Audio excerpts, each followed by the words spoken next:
Olá, seja muito bem-vindo ao primeiro episódio do Voz do Monte, que é o nosso podcast aqui da Igreja Monte Forte. Tenho certeza que vai falar muito com você esse episódio, esse bate-papo. Está aqui comigo o pastor Rafael Gonçalves, ele que é marido da pastora Amanda, pai do Calel. Obrigado, pastor, obrigado pela sua presença, obrigado pelo tempo que o senhor vai dedicar aqui para a gente estar trocando essa ideia.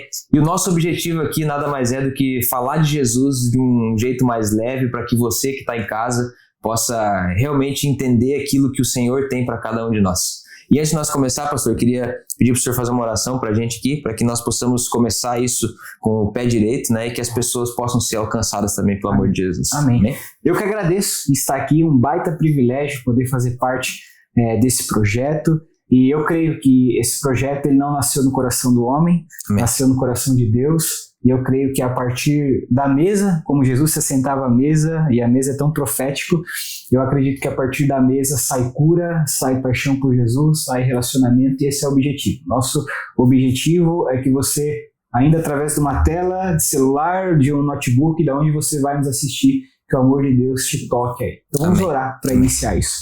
Pai, no nome de Jesus, nós te rendemos graças. Obrigado pela tua bondade, pela tua misericórdia, obrigado por quem tu és, obrigado por esse projeto, obrigado pela vida do Cassiano, obrigado pela vida de todos que estão nos assistindo. Oramos, Pai, para que o teu Espírito venha nos revelar o Pai, venha revelar o amor e o coração paterno de Deus, para que nesse papo aqui sobre paternidade a tua presença venha nos invadir e invadir cada coração no Amém. Nome de Jesus. Amém. Amém. Amém.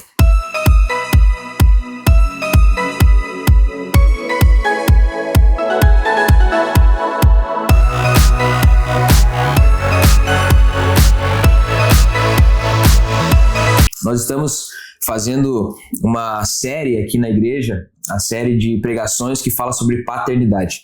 E aí, pastor, em relação a isso, eu quero também aproveitar, né, que o senhor pregou alguns dias atrás, alguns domingos atrás, referente a esse assunto.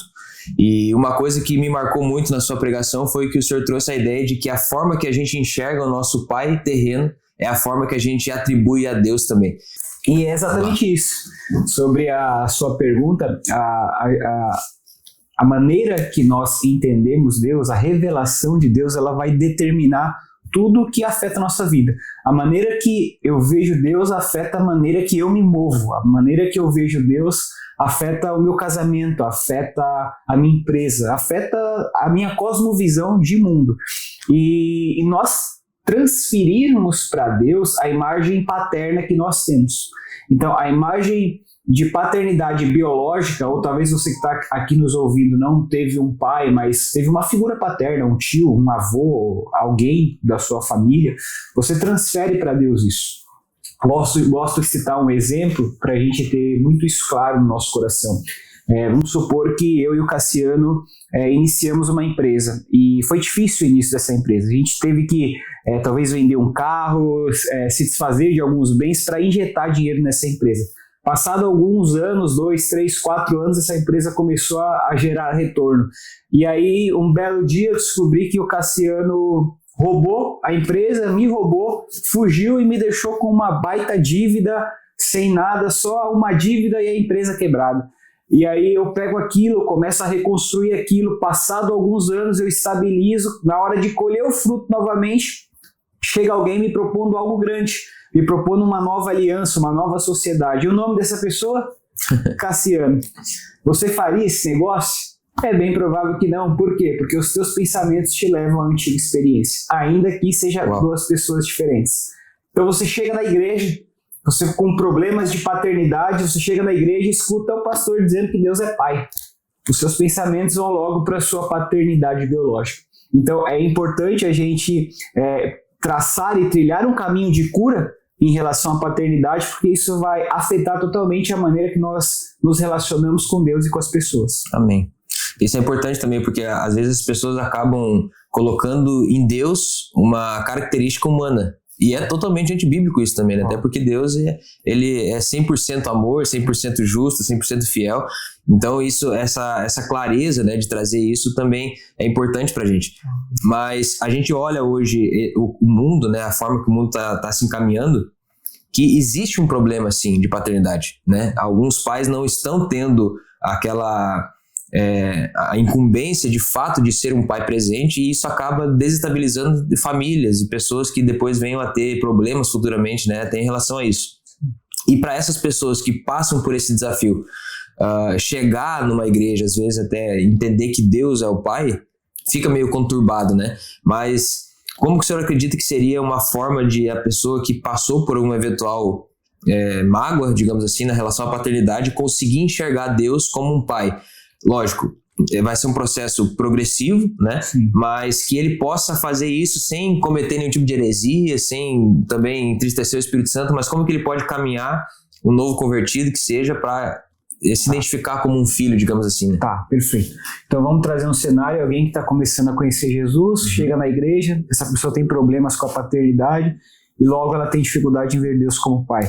Eu acho que a primeira coisa é abrir o coração para que Deus toque nas feridas. Porque às vezes nós temos feridas da vida, e essas feridas nós culpamos até a Deus. E isso está lá no nosso coração, mas nós não deixamos Deus entrar, como se Deus não soubesse, ou como se fosse algo que a gente não pode abrir.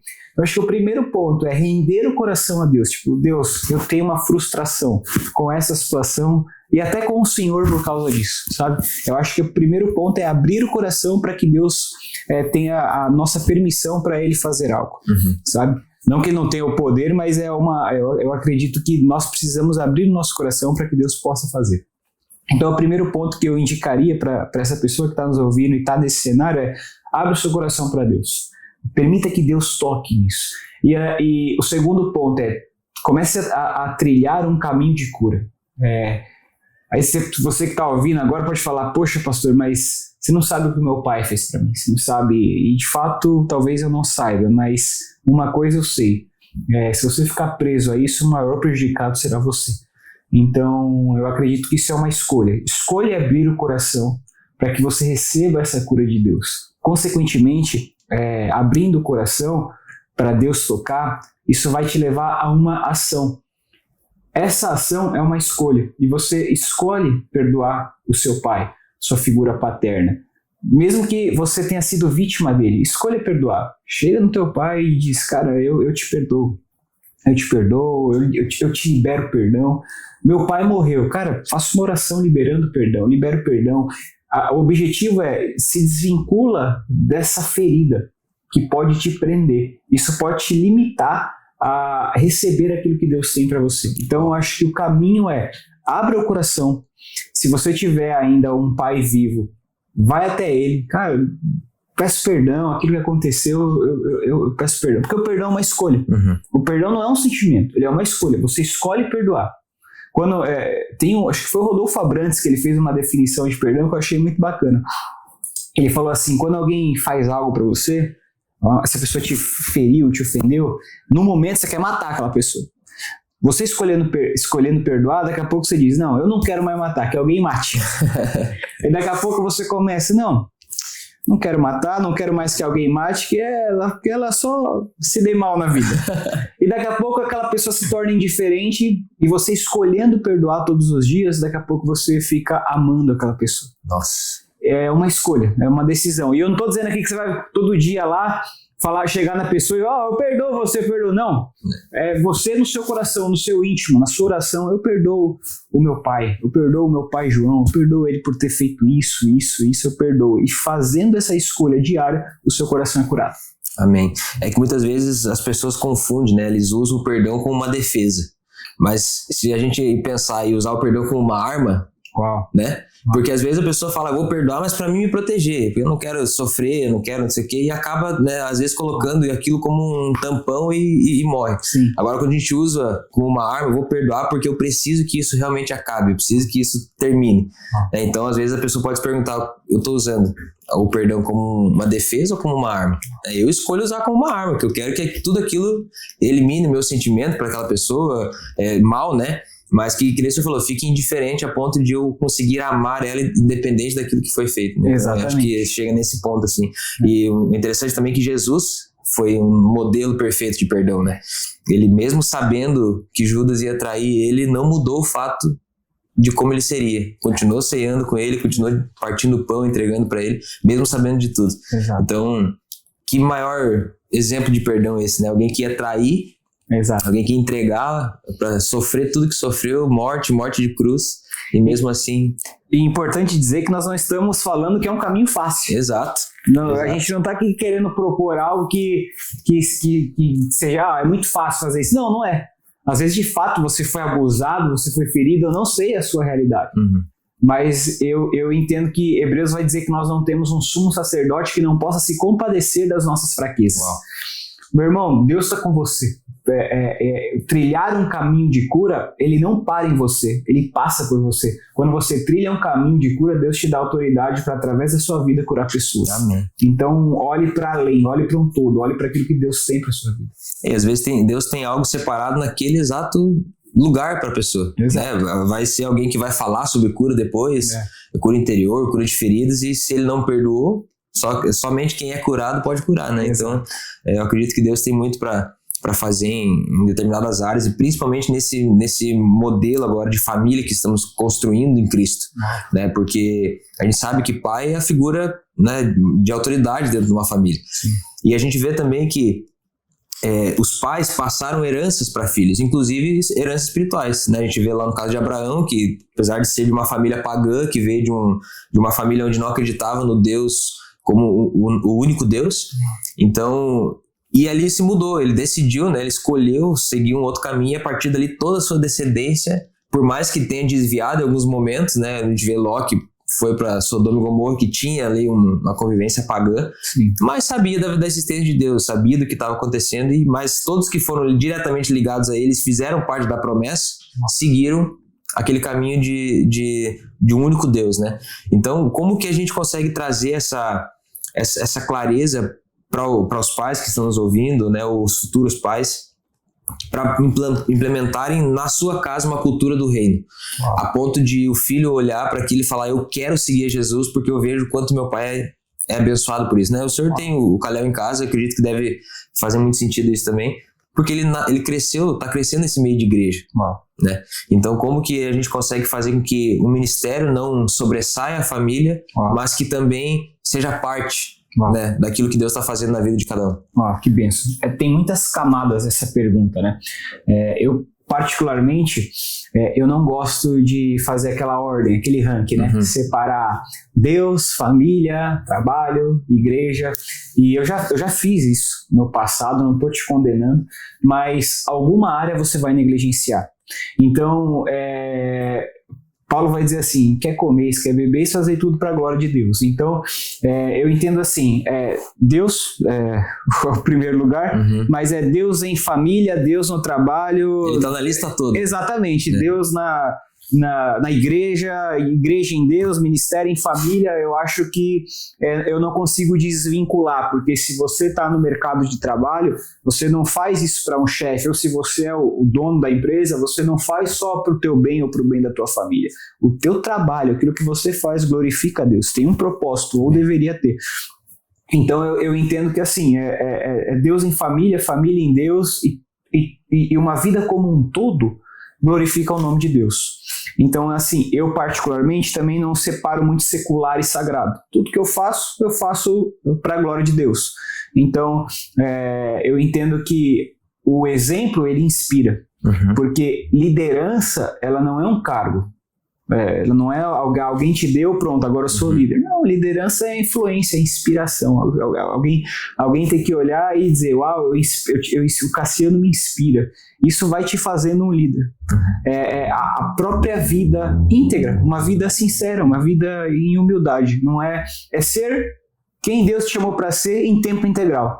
Então, eu procuro ser o mesmo Rafael aqui no podcast que você está me vendo, na igreja, em casa, sendo marido, sendo pai. Eu sou o mesmo Rafael. Eu não sou diferente. Então eu vou para uma esfera, agora eu coloco uma máscara. Eu vou para uma outra esfera, eu vou me movendo conforme aonde eu estou. Não. Então eu acho que o exemplo E porque existe você comentou, né? Existe um dado que assusta. Você vai fazer um trabalho de evangelismo nas ruas e tudo mais, você vê muito filho de crente desviado. Filho de pastor ou filho de alguém que teve envolvimento com a obra. E claro, ali você tem diversos motivos. Um deles é que, poxa, por ser filho do pastor, o filho tem que ser perfeito. E aí existe uma cobrança. E a criança começa a crescer com raiva da igreja, porque lá ela tem que ser perfeita, ela não pode ser criança. Não pode errar, né? Não pode errar. E criança vai errar, criança vai fazer barulho na igreja, criança vai chorar, criança vai correr. Se eu começar a limitar e proibir meu filho de tudo, ele não vai querer mais vir para a igreja. Ele vai achar a igreja algo muito... Claro, ele ainda é pequeno, isso não acontece. Mas daqui a pouco ele vai falar, não, na igreja eu não posso fazer nada. Vai começar a criar um padrão na cabeça dele de que a igreja, todas são daquele jeito. Exatamente. Então ele vai olhar para a igreja, nossa, a igreja é uma coisa chata. Não, a gente não pode pular etapa com os nossos filhos. Porque eu não estou dizendo que você tem que deixar o seu filho fazer toda a arte do mundo, atrapalhar culto, não é isso. Eu não estou falando isso. Mas criança é criança. Não adianta a gente querer cobrar algo da criança que não é para a idade dela, né? Então, esse fator é importante. A gente precisa deixar a criança ser criança em todos os ambientes, até na igreja, claro, uma vez que não atrapalhe a reunião ou que aquilo que está acontecendo. O segundo ponto é o exemplo. Um pai não pode ser alguém santo na igreja e um demônio dentro de casa. Porque isso aí, a criança vai crescer vendo aquilo e ele vai achar que tudo que acontece dentro do ministério é uma mentira, porque dentro da casa dele ele tem esse exemplo ruim. Então acho que esses 2 pontos é o primordial para a gente cuidar da nossa próxima geração. Amém. Nossa, forte. E pegando esse gancho, né, que o senhor falou da questão de como a criança vê desde pequeno ou até um adulto mesmo, a gente vê hoje muito peso em cima da ideia de paternidade espiritual, né? A gente vê hoje pessoas que não creem nessa denominação, nesse nome, nesse cargo, digamos assim, se podemos falar, né? Nesse posicionamento. Mas acredito que muito tem a ver com isso que o senhor falou, de como que a pessoa foi criada e como que ela conheceu essa paternidade, né? Como que talvez esteja machucada por algum líder, né, de uma igreja, um pastor, enfim, porque a gente sabe que somos humanos, estamos suscetíveis a erro.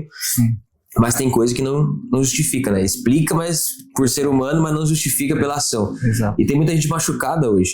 Então, nós como cremos nisso, quando alguém chega, e graças a Deus nós temos uma igreja muito saudável hoje, quando alguém chega com essa ideia um pouco deturpada do que seria uma paternidade espiritual, o que seria o primeiro passo para que a pessoa não se escandalize no primeiro momento, fechar o coração por conta disso e deixar de receber o que Deus vem fazendo naquele lugar ou vai fazer no coração dele por conta de algo que ele não teve uma experiência tão boa. Claro. Eu acredito que Deus, sim, com certeza pode mudar, mas a nossa parte, qual que seria o melhor jeito de fazer com que isso se torne algo, primeiro, aceitável, né? Ou que a gente comece a olhar para falar, opa, alguma coisa que tem diferente, como a gente pode fazer para que isso seja uma crescente, né? Claro, perfeito.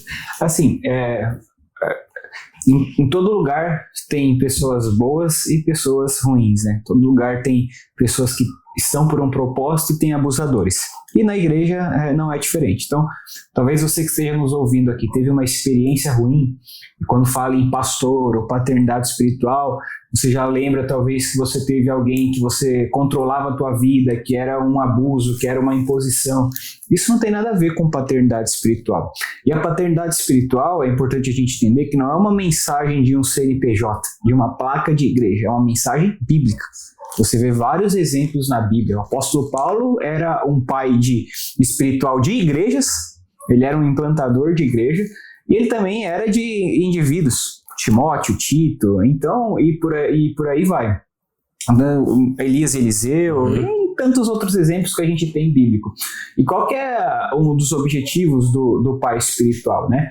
Talvez você que está começando a caminhar, você precisa de alguém maduro na fé, alguém onde você possa compartilhar as suas dificuldades, as suas dúvidas, então, aquilo que você luta com o pecado. Então você procura logo alguém maduro na fé que possa ouvir o teu erro, ouvir o teu pecado e não expor isso contra você. Então, achando isso, você trilha esse caminho de cura e desenvolvimento em Deus.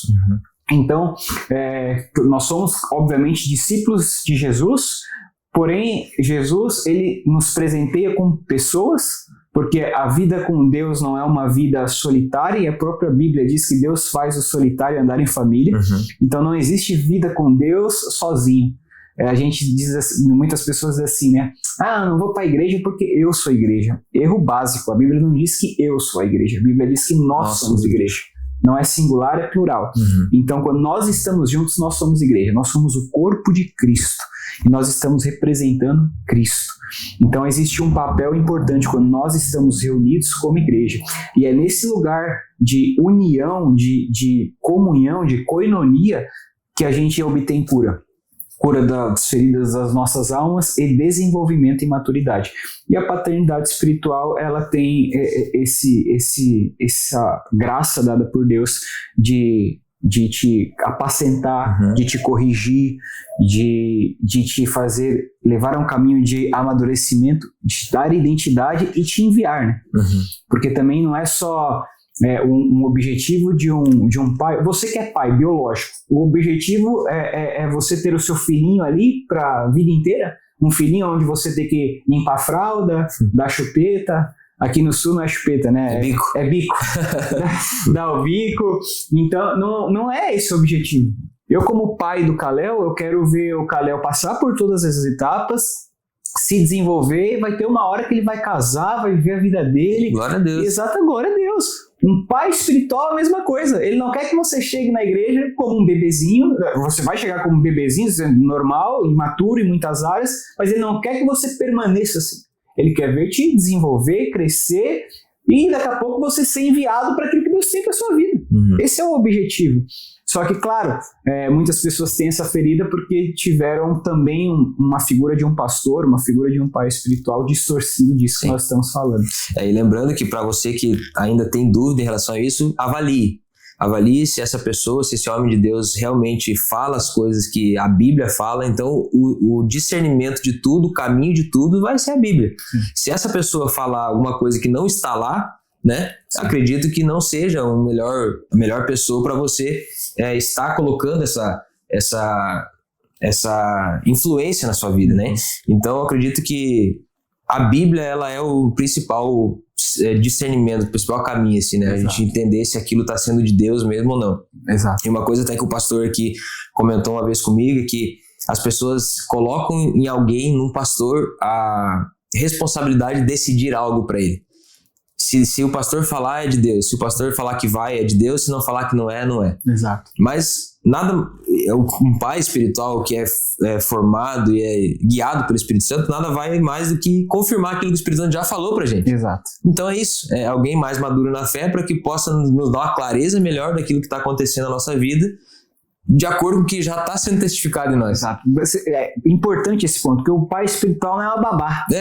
Não é alguém que fala, olha, você tem que fazer isso agora. E a gente colocou aqui a culpa, né, no sentido de existir muitos abusos, e de fato existe, mas também existe muita imaturidade de gente que não se responsabiliza pelas suas decisões e tem que ficar perguntando tudo pro pastor, no sentido de, olha, eu posso fazer isso? Olha, eu vou terminar um relacionamento, um namoro ou não vou terminar um namoro? Tipo assim, e parece que gosta também de ser mandado algo por não se responsabilizar, né? Então, esse ponto que você levantou agora é extremamente importante. Eu acredito que é justamente isso, é a fuga de não querer se responsabilizar por uma decisão que pode ou não mudar a vida dele. Exato. Então, se der errado, culpa do pastor. Exato. Se deu certo, daí pode ser que seja culpa minha. Exato. Tipo assim, exatamente. É muito louco isso. Exatamente. Mas é uma questão muito, muito delicada, assim, né, de entender.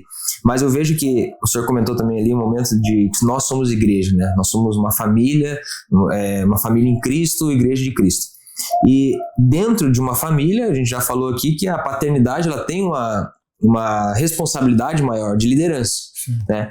E eu queria que o senhor falasse um pouquinho a respeito de como que a unidade familiar, esposa, filhos, né, ou alguém que está ali em volta, no seu caso que também é pastor, então lidera pessoas, tem toda essa questão também, né, de liderança, de influenciar, que nem o senhor comentou, mas como que a unidade familiar desse homem de Deus, desse líder, influencia no que ele vai fazer a respeito das pessoas também, mas sempre com aquela ideia de imitar a Deus, imitar a Jesus, né? Como que uma figura paterna em Deus, ela traz uma clareza maior para quem lidera em relação à unidade familiar também. Uau, tá. Para você que está nos ouvindo e ainda não casou, talvez depois da decisão de seguir a Jesus, a segunda decisão mais importante da vida é casar certo. Uau. Porque quando você casa com um jogo desigual, ou talvez alguém apaixonado, diz assim, essa pessoa é muito boa, ela tem tudo, ela é misericordioso, é simpático, é bonito, só não tem Jesus. Só como se fosse algo no final da lista. Assim. Exatamente. Então, eu entendo que a gente precisa escolher bem com quem vamos casar, sem pressa. Não existe namoro na Bíblia, né? Uhum. Biblicamente você não vê nenhum relato de namoro. Então, o tempo de namoro é o tempo de você conhecer a pessoa. Claro que na nossa época agora, moderna, existe namoro, ok? Uhum. Mas não deveria, na minha visão, não deveria ser o namoro como vemos hoje. Como são, né? Quase casamento. Exatamente, não. O namoro deve ser um tempo onde você conhece a pessoa. E de preferência, às vezes nem tendo o contato físico de beijo, é aquilo que a gente chama de namoro à corte, né? Eu acredito que é a maneira mais saudável de você, de fato, conhecer alguém e tirar as emoções. Isso diminui a margem de erro, né? Porque aí você entende se a pessoa tem talvez a mesma direção, propósito, se você quer cooperar com a visão, o propósito daquela pessoa, se você entende que você faz parte daquilo que Deus está depositando na vida dela e ela também faz parte daquilo que Deus está depositando sobre a sua vida. Eu acho que essas decisões, elas são mais importantes, porque a paixão uma hora acaba, a beleza uma hora acaba, o que fica é o propósito e o amor. E amar é uma escolha. Assim como o perdão é uma escolha, amar é uma escolha. Então, isso vai determinar muito do teu futuro. Você que é mais jovem e está nos ouvindo, isso vai determinar muito do teu futuro. Então, tome cuidado. Não tenha pressa. Tenha sua satisfação em Deus, primeiro de tudo, para que você não transfira aquilo que você precisa para pessoas. Então, seja satisfeito em Deus. Esse é o primeiro ponto. Agora, para alguém que já está casado, para alguém que já está construindo família e tem sido um líder, já está na luta de trabalho, criação de filhos, ministério, já está envolvido com tudo isso, eu acredito que a inspiração é Mateus 6,33. Buscai, pois, em primeiro lugar o reino de Deus e a tua justiça, e todas as demais coisas serão acrescentadas. Busca o reino, busca a presença de Deus. Tudo parte do lugar da intimidade. E talvez a vida é muito corrida para todo mundo, né? E aí também a gente está numa cultura que a gente parece que glorifica em Deus a correria, né? Parece que falar essa semana foi tranquilo, parece que é um pecado, né? Sim. Como você tá? Correria, correria. É sempre assim, a gente está endeusando isso. Não, calma. Não é bem assim. Todo mundo tem deveres, todo mundo tem muita coisa a fazer, mas nós temos tempo para aquilo que é prioridade. Se Deus for nossa prioridade, nós temos tempo para Deus. Tempo no sentido de intimidade aqui, relacionamento que eu tô falando. Porque o teu trabalho também glorifica a Deus, tudo isso glorifica a Deus. Mas um líder, um homem, um marido, uma esposa, eles precisam ter relacionamento com Deus. Para que a casa seja bem sustentada, para que a família seja bem sustentada, a empresa, o trabalho, para que essa pessoa esteja bem, ela precisa cultivar um relacionamento diário com Deus. A partir desse lugar, você recebe sabedoria, você recebe força, você recebe vigor, você recebe ferramentas para você lidar com a sua vida diária. A beleza do ordinário, né? Luciano Subirá uma vez falou uma frase que é sensacional, diz assim: a maioria dos nossos dias são naturais. A nossa fidelidade nesses dias nos levam a dias sobrenaturais. Então, e eu concordo muito com isso, porque vai ter momento que você vai entrar no quarto, você não vai ter uma visão, você não vai ter, uau, Deus está aqui, eu estou sentindo, meu Deus. Não. Você vai entrar, você vai só chorar, você não vai ter palavra, mas você esteve lá. Deus está lá, Deus está te vendo. Isso é importante. E assim você começa a construir a vida passo a passo, degrau por degrau, crescendo em maturidade, com os problemas da vida, com a geladeira que quebrou, com a máquina de lavar que o trânsito, tudo isso. Tudo isso glorifica a Deus. A nossa liderança e nossa vida com Deus, ela é diária. E não anula esse dia a dia que é maravilhoso. Amém. Eu vejo que a intimidade ela é um lugar onde muitos não estão completamente, mas deveria ser um lugar que a gente nunca deveria sair, né? Porque da mesma forma que se alguém tem um pai que não conhece, né, um pai que foi ausente e tal, logo não conhece essa pessoa, então não tem nada que falar dele. Com Deus é a mesma coisa, apesar de a gente não ter nada físico, né, mas existe uma presença. Sim. E se a gente não ter contato com essa presença, dificilmente nós vamos conhecer aquilo que a gente chama de pai. Então, isso que o senhor falou realmente um ponto interessante também de a gente se policiar a ter mais isso.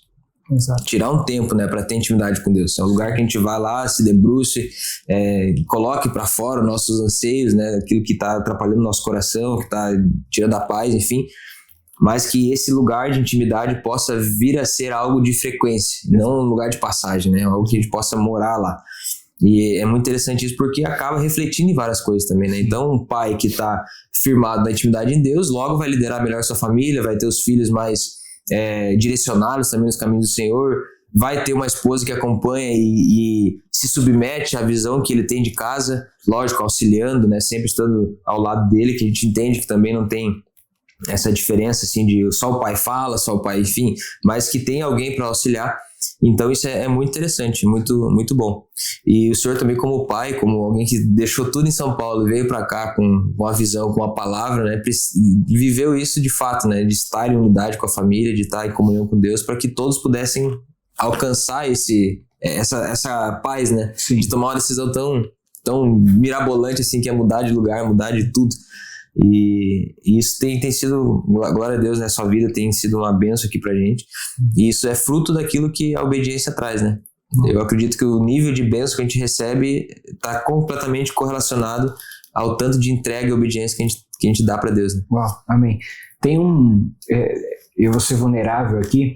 Desde que eu não venho de berço evangélico, mas desde que eu me converti, eu sempre orei algo a Deus, assim, uma oração que eu faço até hoje. Deus, eu quero fazer a tua vontade.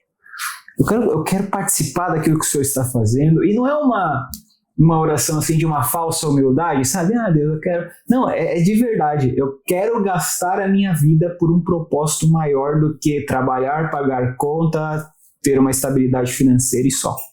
Eu sei que é mais, eu sei que tem mais. Eu sei que Deus... Sabe o que eu acho mais lindo?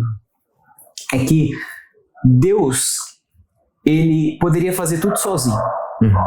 Tudo sozinho, ele tem todo o poder para fazer tudo sozinho, mas ele olha para nós, a sua criação, e diz: eu vou escolher usar o Rafael, eu vou escolher usar o Cassino, eu vou escolher usar você. Gente, isso é incrível, porque eu acho isso uma das coisas mais incríveis, porque a gente é cheio de limitações, falhas. E é justamente isso mais maluco, porque ele escolhe fazer algo através da gente. É Jesus escolhendo os 12. Ele poderia escolher os melhores, os mestres da lei. Ele teria capacidade de converter essas pessoas, inclusive. Exatamente. Mas ele escolhe 12, um diferente do outro, um mais amoroso, outro mais bravo, e ele muda tudo. Então, isso é muito lindo, porque cooperar com aquilo que Deus está fazendo, porque eu entendo que a promessa de Deus, ela, na maioria dos casos, ela é condicional aos nossos passos de fé. Quando Deus poxa, Deus me liberou uma promessa, uma palavra profética, glória a Deus por isso. Então você recebeu isso, já foi confirmada no seu secreto, já foi confirmado através de um pastor, de um homem de Deus. Agora a pergunta é, o que você está fazendo da sua parte natural para que essa palavra aconteça? Então, quando Deus te libera algo, você precisa começar a dar passos em direção a essa promessa. Não é esperar aceitado que isso vai acontecer. É uma parceria. Então, eu acho isso muito belo. Deus, podendo fazer tudo, escolheu nos usar, escolheu usar a igreja para fazer. Por isso a importância da igreja, né? Então, eu sempre fiz essa oração: Deus, eu quero fazer parte daquilo que o Senhor está fazendo, eu quero fazer a tua vontade. Então, em toda a minha vida sempre foi muito assim, claro, nós planejávamos, a gente tinha ali alguns objetivos, mas sempre, tanto eu como a Amanda, a gente sempre deixou muito claro: Deus, nós queremos fazer a tua vontade, como casa, como família. Então, nós estamos construindo família não só para deixar uma herança financeira para o Kalel, mas principalmente um legado espiritual, uma herança espiritual. E o meu objetivo é que o Kalel seja um homem de Deus. A minha oração. Não tenho sonhos profissionais para o Kalel no sentido, que legal se o Kalel fosse tal coisa. Não, eu quero que ele seja um homem de Deus, um homem segundo o coração de Deus. Então, o meu papel como pai é amar Jesus e ser um homem de Deus para que ele seja um homem de Deus. Uau, forte. Esse é o objetivo principal. Uau, isso nada mais é do que um incentivo, né, para você que está aí também criando seu filho, para você que está caminhando nessa jornada de pai ou que pretende, que tem um sonho de ser pai. Então eu acredito que ter essa visão é muito mais além do que simplesmente querer o bem para o filho, né? Então isso é muito bom. Uau, que tempo maravilhoso, que tempo bom. Infelizmente está chegando ao fim aqui o nosso tempo, mas fala aí de onde você está vendo aí. Mas eu acredito que Deus ele separou uma porção aqui para cada um que assistiu, que esteve com a gente aqui nesse episódio. Teremos outros. Amém. Com a sua presença aqui, se Deus quiser, e se está bem recebido, Amém. Está convidado para o próximo. Amém. E mais uma vez, obrigado pelo seu tempo, obrigado por ter despendido aí as tarefas do dia, né, para a gente trocar essa ideia. Tenho certeza que as pessoas também foram muito edificadas com aquilo que Deus falou aqui através da nossa vida. E esperamos que, de fato mesmo, quem tem essa ferida, quem tem essa mágoa, né, com algum, né, seja qual for a paternidade, seja biológica, seja a paternidade espiritual, talvez algum problema com Deus, mas a nossa oração é que você encontre aquilo que te traz esperança, aquilo que te traz paz, e com certeza isso virá do Senhor. Então entregue o seu coração para Ele, faça essa oração. Se você tem hoje talvez um desafio aí com o seu pai, até mesmo com Deus, tire um tempinho e vá para o seu secreto, vá para o lugar que só você e ele fala: Senhor, eu quero te conhecer como um pai, eu quero te reconhecer como um pai, eu quero me conhecer, ter a identidade de filho amado. Então eu tenho certeza que Deus tem separado para você um momento, já está na agenda dele, só basta fazer a sua parte, que é se prostrar. E uma frase que eu gosto muito é que aonde os pés não te levam, o joelho te carrega. Uau! Então, aonde teus pés não chegam, talvez o perdão que você não consegue liberar, mas o joelho com certeza vai te carregar. Então, é isso, entregar para Deus e que as demais coisas serão acrescentadas. Amém. Para nós finalizar, pastor, se eu tiver alguma uma mensagem para deixar para o nosso ouvinte, para quem está nos assistindo também, para que ele possa pautar esses próximos momentos da vida dele agora numa palavra, o que o senhor daria de... Agora é o momento do efeito sonoro. Efeito sonoro, né? Gente, ame Jesus. Eu acredito que tudo parte desse lugar do relacionamento e da intimidade. Nós precisamos desejar a presença de Jesus e só a presença de Jesus. Agora pela manhã estava vendo ali um corte e a pessoa estava falando assim, né? Nosso problema é que às vezes a gente quer Jesus e mais algo. Eu quero Jesus e mais uma bênção. Eu quero Jesus e mais um carro. Eu quero que alguém seja curado, mas através da minha oração, né? Então a gente quer sempre Jesus e mais alguma coisa. Eu não estou dizendo que é errado. Nós temos petições. E Deus, como um bom pai, Ele quer nos presentear e nos dar. Isso é fato. Mas eu entendo que a gente precisa também resgatar um lugar de... Eu leio a Bíblia não só para preparar uma mensagem, eu jejuo não só porque eu quero uma bênção, mas eu faço tudo isso porque eu quero cada vez mais conhecer e me relacionar com Deus. Então, tudo vai partir desse lugar. Se você que está me ouvindo, você de fato quer ser um homem, uma mulher segundo o coração de Deus, gaste tempo com a presença de Jesus, busque ler livros sobre a pessoa do Espírito Santo. Isso vai começar a te criar uma fome e uma sede genuína pela presença de Jesus e por amor às pessoas, né? Que é o que eu entendo que está faltando. A Bíblia vai dizer que nos últimos dias o amor de muitos se esfriariam, né? Então a gente vai se acostumando com alguns absurdos, né? Ver alguém matar um outro, normal, e por motivos às vezes banais, tudo normal. A gente vai se acostumando muito com as tragédias e isso vai esfriando nosso coração. Então é dentro desse lugar da intimidade, do relacionamento, que essa compaixão é resgatada.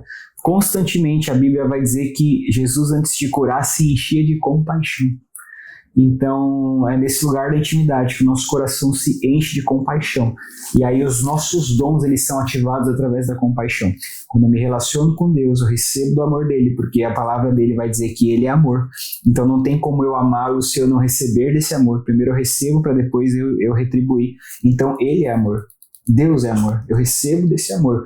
Eu me encho de compaixão nesse lugar. E por causa da compaixão, os dons dentro de mim são ativados e eu começo a manifestar Jesus. Amém. Glória a Deus. Amém. Obrigado. Eu que agradeço, mano. Privilégio estar aqui. Obrigado. Até a próxima. Você que nos acompanhou até aqui, fica ligado nos próximos episódios. Obrigado pela sua audiência. Obrigado aí por estar compartilhando, por estar curtindo esse podcast. Tenho certeza que Deus vai fazer grandes coisas. E fica um convite aqui para você estar com a gente no próximo episódio. Amém? Deus te abençoe e tenha uma boa vida em nome de Jesus.